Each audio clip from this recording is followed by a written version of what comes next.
today about international organizations and the challenges of the pandemic by the examples of the WHO, the EU and NATO.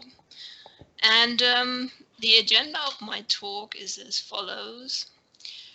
First of all, I would give a rather short explanation what an international organization is in international law.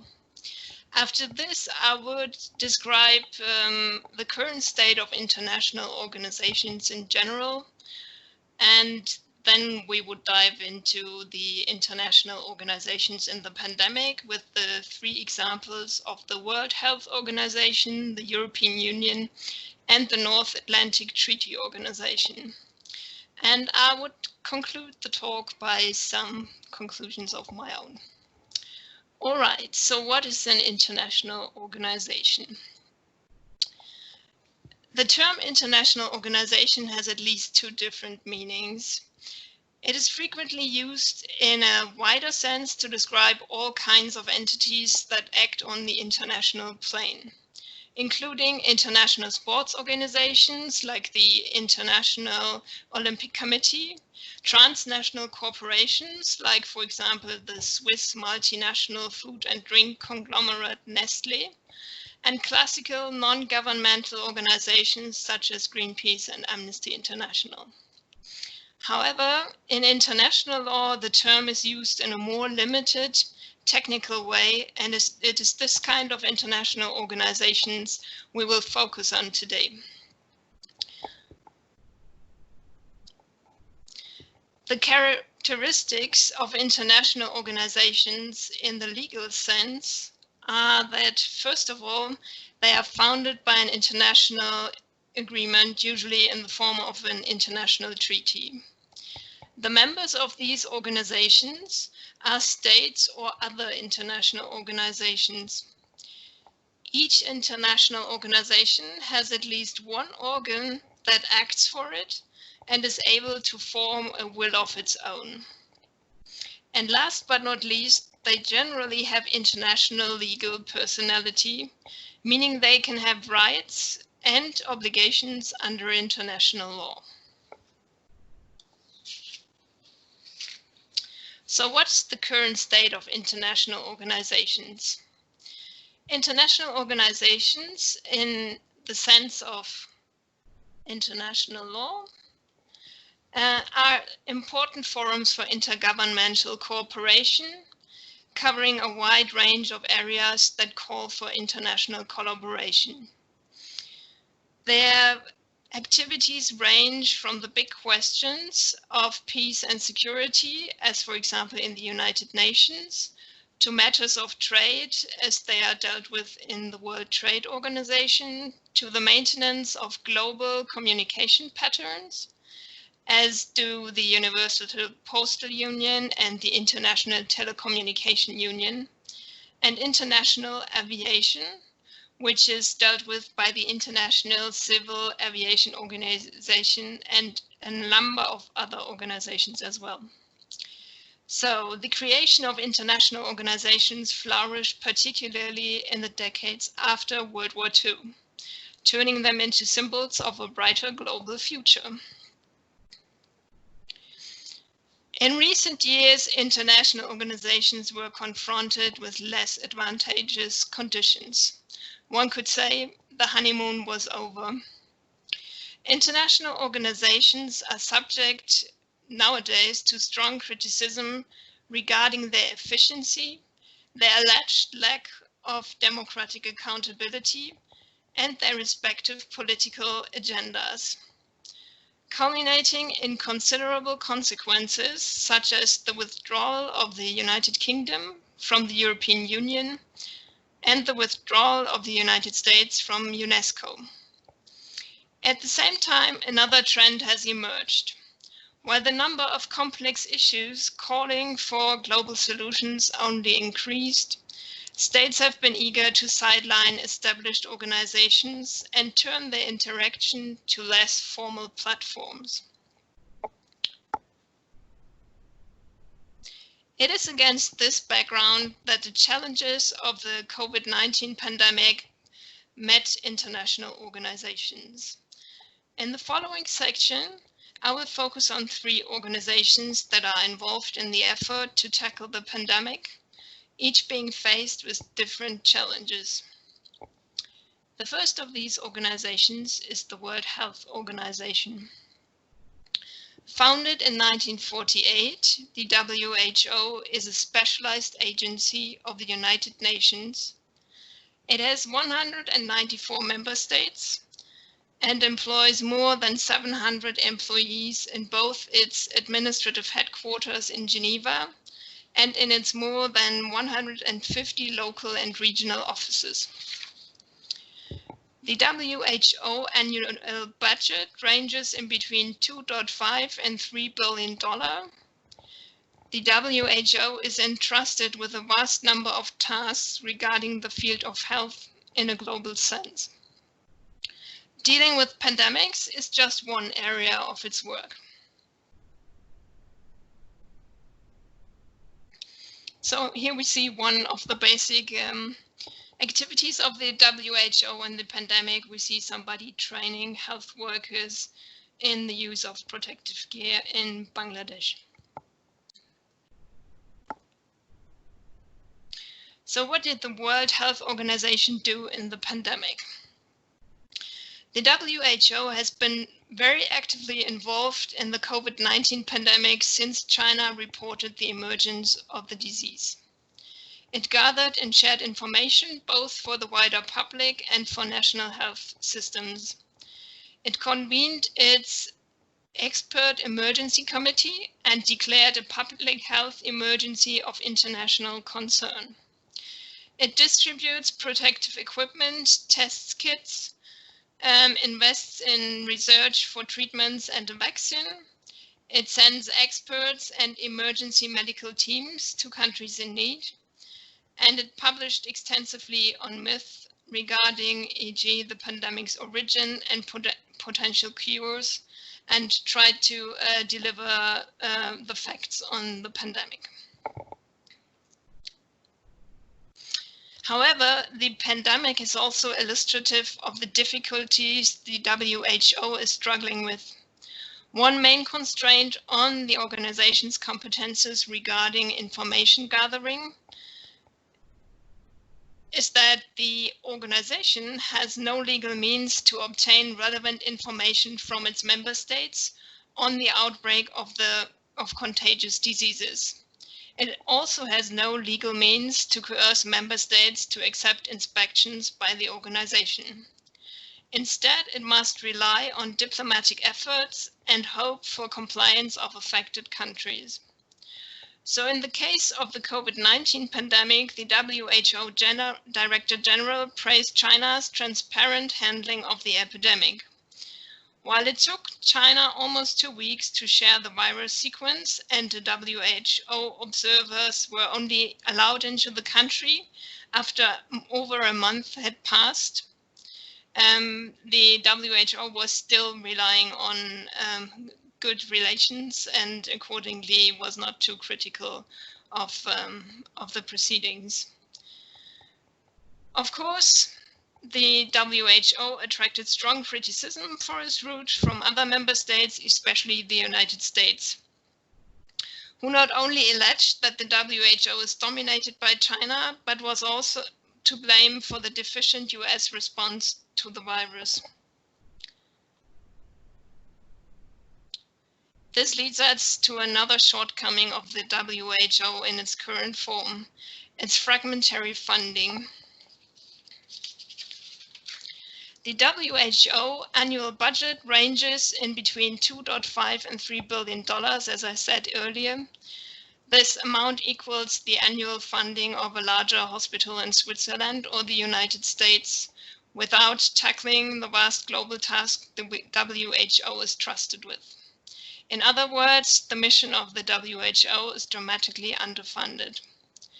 But the WHO financing structure is also problematic as regards its composition. Only 20% of the WHO's budget is financed by mandatory contributions by its member states. It used to be more, but with rising amounts, the mandatory contributions did not follow up. The rest of the budget is sourced through voluntary contributions by member states, organizations like the EU, and also private actors like the Bill and Melinda Gates Foundation. These contributions usually have a specified purpose and are not subject to the WHO's disposal, restricting the organization's ability to prioritize its spending. What is more, many donations by private actors are tainted with conflicts of interest antithetical to the WHO's mission. The COVID-19 pandemic highlights the precarious situation of WHO finances dramatically. On the one hand, the organization needs an additional $1.7 billion to tackle the pandemic as far as December, especially in the poorer countries. To date, it has only been able to acquire about half that amount. There are considerable fears that the pandemic might lead to a shifting of finances, leaving other important health issues, such as the treatment of malaria and tuberculosis, unfunded. Meanwhile, the US, traditionally the largest contributor to the WHO funding with about 15% of its budget, has stopped payments during the pandemic, blaming the allegedly poor performance of the WHO at the beginning of the pandemic. The WHO is able to sanction members who fall behind in their contributions by suspending their membership rights. However, this step demands the support of 2/3 of its members, and it is often regarded as further fueling conflict. In the case of the US, this step might fall short, as the US recently announced their withdrawal from the organization, a step that was also threatened by Brazil.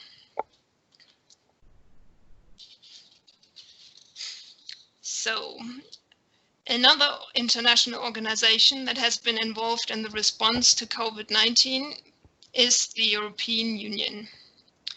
Starting with the European Coal and Steel Community in 1952, it has grown into a vast organization with 27 member states, employing 32,000 of personnel, commanding an annual budget of 165 billion euros, and covering a vast array of topics and tasks. Compared with other international organizations, the EU is entrusted with far-reaching competences and effective mechanisms to enforce member states' obligations in many fields, making it one of the few so-called supranational organizations on the international plane. Key elements of the EU system encompass the infringement proceedings, which enables the European Commission, which is the executive organ of the Union, to sue member states that are in breach of their obligations.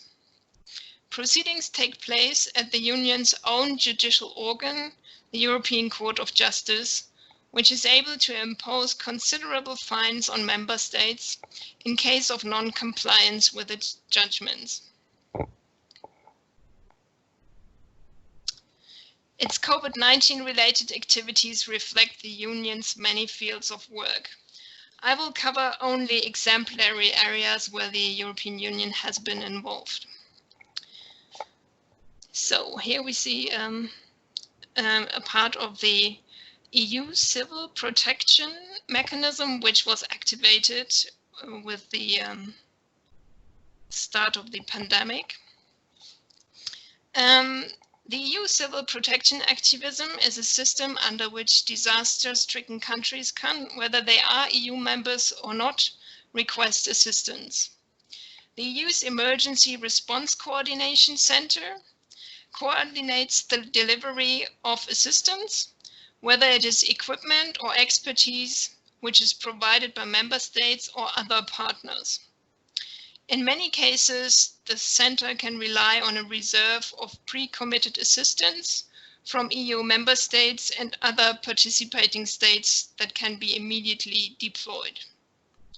The EU bears the main share of the costs. in the COVID-19 pandemic, assistance was delivered to EU members as well as countries on other continents like the Caribbean and Africa. The EU also announced the establishment of the rescEU stockpile of medical equipment, which will assist member states in need. It also made use of its joint procurement of medical countermeasures, by which member states as well as partner states join each other in order to acquire medical equipment using their market power.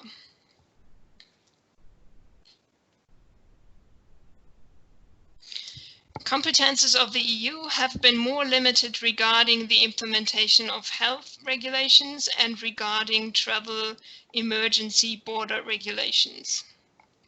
The Union is in both fields involved. However, the main decisions still lie individually with member states. Measures taken by the Union include the issuing guidance for the common lifting of containment measures, and the recommendation of restrictions of non-essential travel to the EU, whilst advocating for the reduction of restrictions at international borders.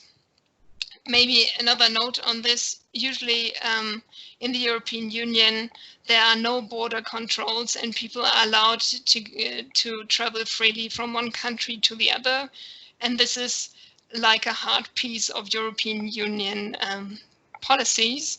However, in the case of the pandemic, the member states individually decided to restrict access, and it has been normally the European Commission would show up and directly put questions as to whether this was legal and try to pressure the member states. But as basically all member states took up action, the European Union seems to have taken a rather silent road on this issue so far. Yeah, well.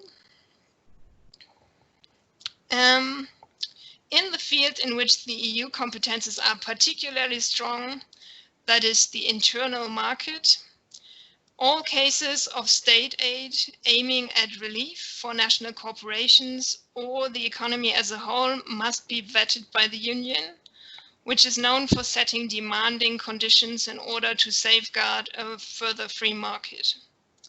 The Union has also intervened in cases where national governments intended to support, e.g., the travel industry by forcing customers to accept vouchers instead of refunds.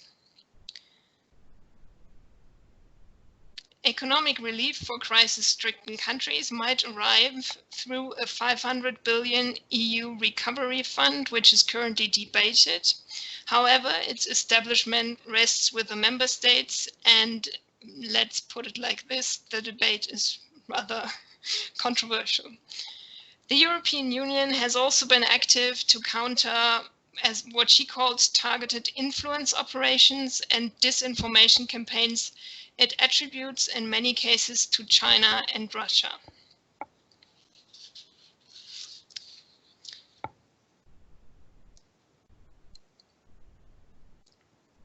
So I will turn now to the third and last international organization and its activities regarding the COVID-19 pandemic. This is the North Atlantic Treaty Organization, which was established in 1949 and has currently, its last member joined in March, 30 member states. NATO characterizes itself as a political and military alliance, comprising a structure of civilian and military elements. The most prominent provision of the treaty is Article 5, entailing the so-called Mutual Defense Clause, according to which NATO members undertake to assist each other in the case of an armed attack against any of them. However, the assistance required each member state only to take such action as it deems necessary. A lot less known is the fact that NATO's mission extends to areas of civil resilience and preparedness, which are foreseen in Article 3 of the treaty. While the field was very important in Cold War times, it has only been rediscovered in recent years. In the current COVID, here we see classical use of airplanes to load. Usually they're used to load military equipment, but here they are used to bring protective equipment to Poland. In the current COVID-19 pandemic, the NATO could rely on its Euro-Atlantic Disaster Response Coordination Center. This unit works similarly to the EU's Emergency Response Coordination Center. Crisis-stricken countries in need of resources request international assistance with the center. The center distributes the requests to NATO allies as well as other partner countries and organizations such as the UN and the EU. Offers of assistance are agreed bilaterally between the assisting country and the receiving country. However, costs are not covered by NATO, and there's no pre-committed assistance in place, making responses potentially likely less rapid than in the EU context. Another unit involved in the pandemic response was the NATO Support and Procurement Agency, which provides logistics support. It manages the acquisition of medical supplies and organizes transport of medical supplies and equipment to NATO allies through strategic airlift capabilities. Moreover, member states engaging in pandemic relief flights have access to NATO's rapid air mobility process. In cooperation with Eurocontrol, another international organization, such military flights are provided a unique NATO call sign, which results in prioritized flight clearances. Probably not a big issue in the corona pandemic, as the sky was rather empty, but still helpful probably in other cases. NATO also responds to floodings, forest fires, and all kinds of other crises. Like the EU, NATO has moreover been involved in dealing with disinformation regarding the pandemic, monitoring social media, and researching countermeasures.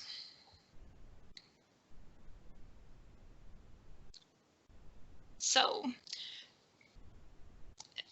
I would like to draw some conclusions from what I presented earlier. And this rather short study of 3 exemplary organizations in their pandemic response has illustrated a number of points. First of all, the pandemic shows that the capabilities of international organizations are still vital in times of global crisis. At the same time, it becomes obvious that the efficiency of international organizations depends largely on their competences and their access to funds and other assistance. We could also catch a glimpse of the networking activities among international organizations, with the EU supporting both the WHO budget as well as NATO's efforts of disaster relief. Last but not least, it becomes obvious that today's social media channels pose new difficulties as they are used to disseminate falsehoods, an issue faced by all 3 organizations. So, this will be my presentation. Thank you very much for your attention. Thank you very much for your very interesting presentation. I saw a picture in your presentation from the NATO. I think it's really interesting. There you can, on the picture you can see, yes, this one. On the picture you can see that this airplane who provides aid to Poland is from Ukraine. It's an Antonov plane, and my question is how strong is NATO and what is the future of NATO when they have to borrow airplanes from Ukraine and non-member state from NATO. Maria, I think you need your microphone.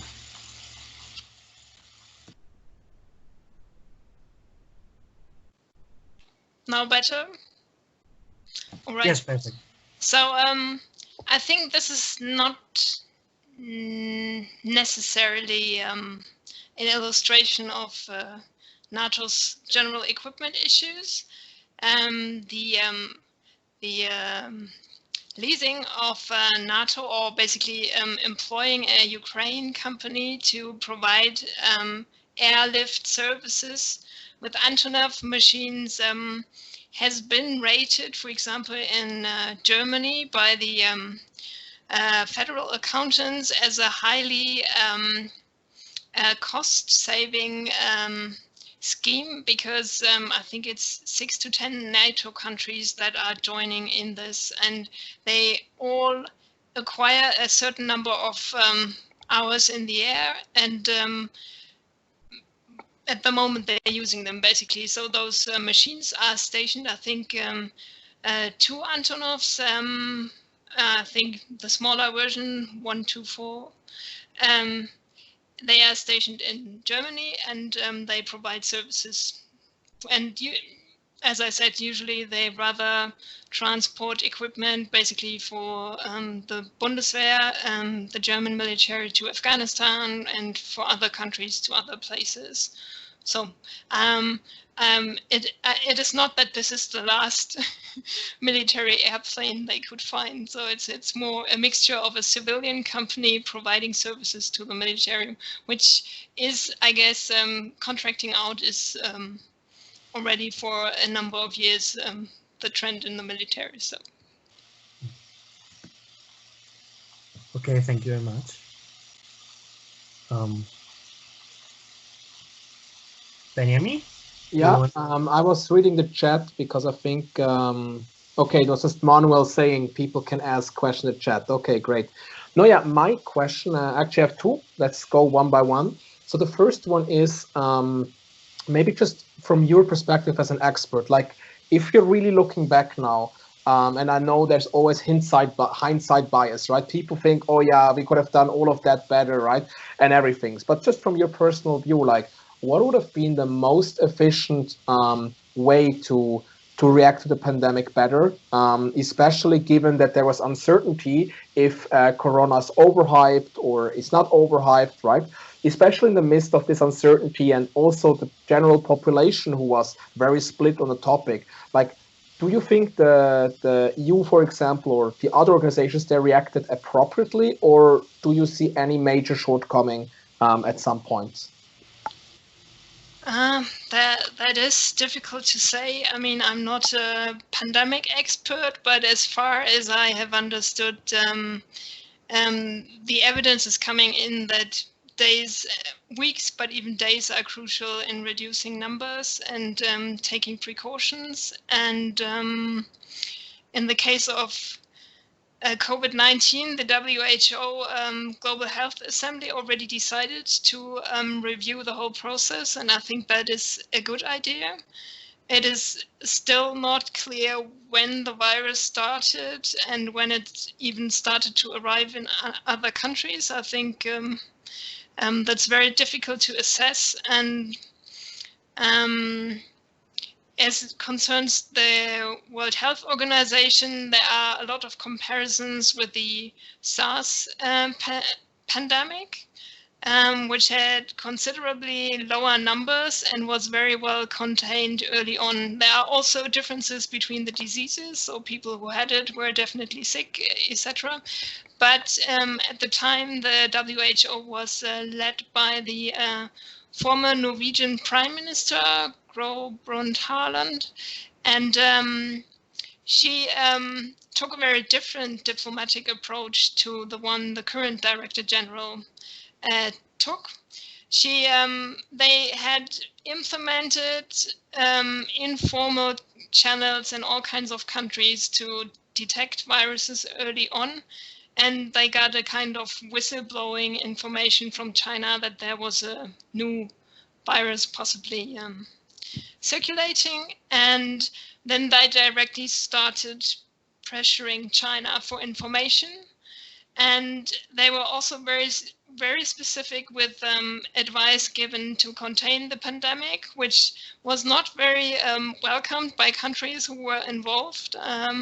But in the end, that was very successful. And the WHO the Health Assembly actually wanted to implement some of this, but stopped short of any legal means to obtain information or pressure for information. And that is, I guess, in this pandemic, it has been problematic that there have been no means, and that the WHO apparently also did not have any channels that informed her earlier than the information it obtained from the government. And I think with epidemics, no country is proud to be the hotspot of a new disease, so it's rather unlikely that countries right away inform when they have the first patient. And also it is known that Chinese whistleblowers have been pressured by the police to retreat, and that is also not very helpful. And that's probably not the right time to praise a country for its transparency, especially if you are still not allowed to visit and get your own picture of the situation. So this is the WHO. Another thing is the European Union. I don't know who of you witnessed the president of the European Commission, Ursula von der Leyen. She issued in a speech in the European Parliament as she said, heartfelt apology to Italy for not reacting sooner and for not acting with as much solidarity as possible at the start. Because we have been witnessing in the context of the European Union that national governments first tried to, for example, stop any transport of protective gear beyond its borders. This was also an issue between Germany and Switzerland. Switzerland joins in the common market, so usually the border, there are no controls. And so I think it's definite to say that preparations were not optimal.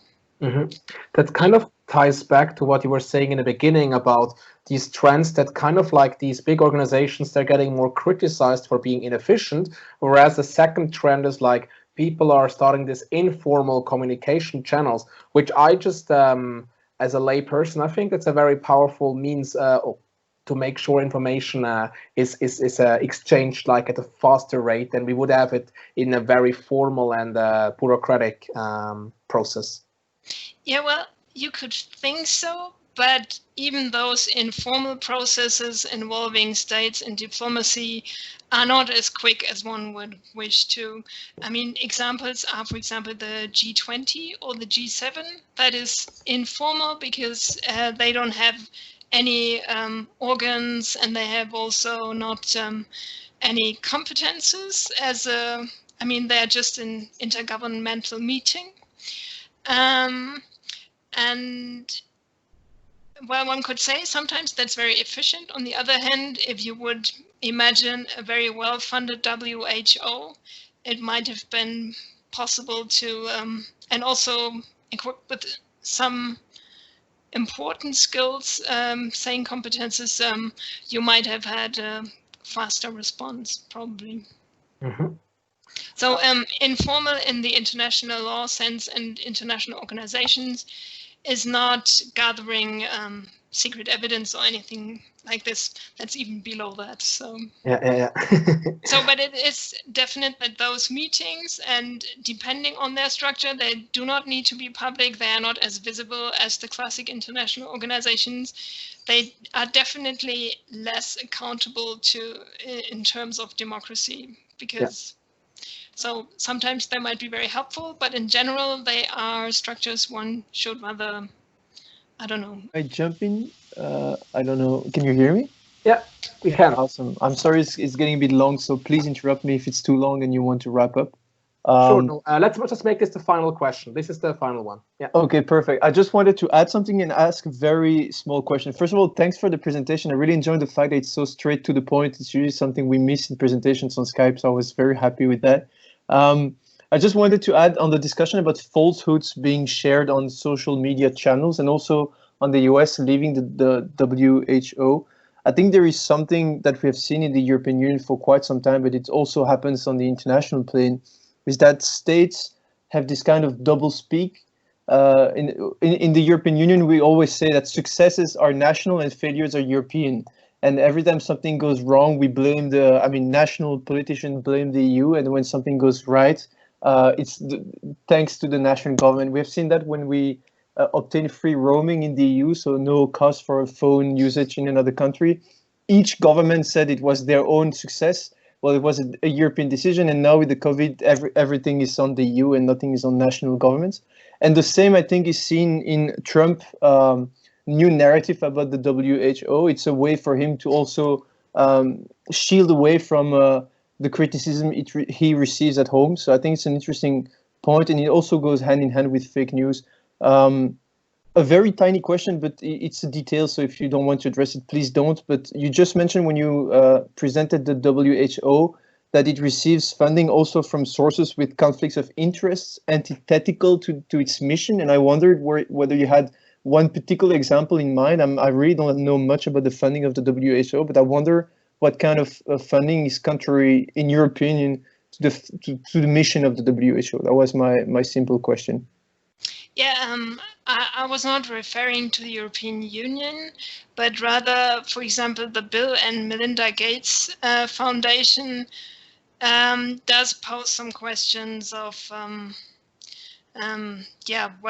conflicts of interest, because the portfolio by which the foundation sources its income does also include all kinds of companies that are in the food processing business. And if I am not wrong, and I must say my numbers are a little outdated, so please forgive me if that's no longer true. They have also hold also shares, I think, in the oil producing area, and I think the corporation Shell is involved, which is responsible for, I think, large oil spillings in the Niger Delta in Nigeria, and which has caused a lot of health issues for people living in this area.